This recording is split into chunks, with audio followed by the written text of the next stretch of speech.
ایک کال موصول ہوئی کہ ایک شخص ہے جو فلاں ہاسپٹل میں اس کی ڈیتھ ہوئی ہے, اس کو ہم نے لے کے دوسرے کسی سٹی جانا ہے. میں نے وہاں پہ اس ایمبولینس کو موو کیا, ڈرائیور پہنچا, ایمبولینس کے اندر اس کو ڈیڈ باڈی کو رکھا, اس کے ورثہ بھی ساتھ تھے.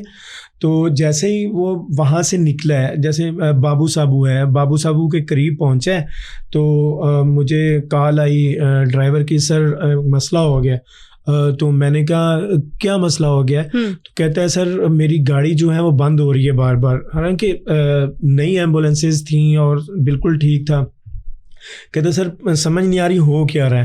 تو میں نے کہا چلو آپ اسٹارٹ کرو اس کو دوبارہ سے. وہ تھوڑا سا آگے گیا تو اس کا جو میکینیکل فالٹ, وہ اس کا حصہ یا اس طرح کی چیز وہ ٹوٹ گئی ایمبولینس کی.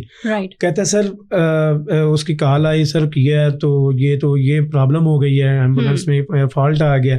تو اس نے مجھے ایک بات بتائی, سر پتہ نہیں کیا ہے کہ میں جب اقبال ٹاؤن سے اس ہاسپٹل میں پہنچا ہوں ٹھیک تھا بالکل, جیسے ہی ایمبولینس کے اندر اس ڈیڈ باڈی کو رکھا ہے ہم نے, تو پتہ نہیں کیا ہوا, مجھے خود سے فیل ہونا کہ بہت بھاری سا جو ہوتا ہے ایک بوجھ فیل ہو رہا ہے, اور مجھے لگتا ہے کہ یہ ڈیڈ باڈی بھاری ہے.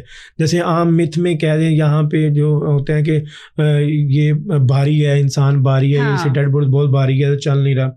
تو اس میں جو ہے وہ مجھے فیل ہو رہا ہے کہ اس طرح کا مقصد ہے. تو وہ میں نے کہا یار مجھے اس وقت نہیں تھا, میں نے کہا نیا تھا, میں نے کہا یار نہ پھینکو, اس طرح کی باتیں نہیں کرتے, یہ تو ہمارا کام ہے اور آپ اس طرح کیوں کہتے ہیں. نہیں سر یہ ہوتا ہے. میں نے کہا اچھا ہوتا ہے. میں نے پھر بھی اس کو دوسری ایمبولینس بھیجی, لیکن دوسری ایمبولینس میں بھی رکھا تو اس میں بھی وہ ایمبولینس اسٹارٹ نہیں ہوئی ہے, وہ اسٹارٹ ہی نہیں ہوئی, وہاں تک بند ہو گئی, اس میں رکھا تو بند ہو گئی.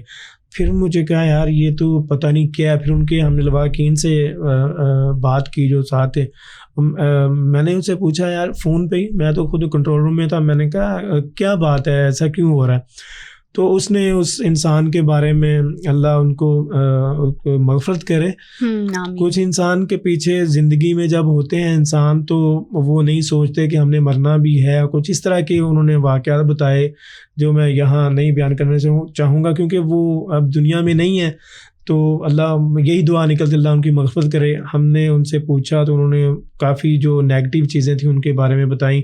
بہرحال بڑی مشکل سے پھر آیت الکرسی, پھر ڈرائیور کو ہم نے کہا کہ آپ آیت الکرسی پڑھیں اور صورتیں پڑھیں, اور اس طرح پھر کر کے ہم نے تیسری ایمبولینس بھیجی اور پھر اس کو ان کے گھر شفٹ کیا گیا.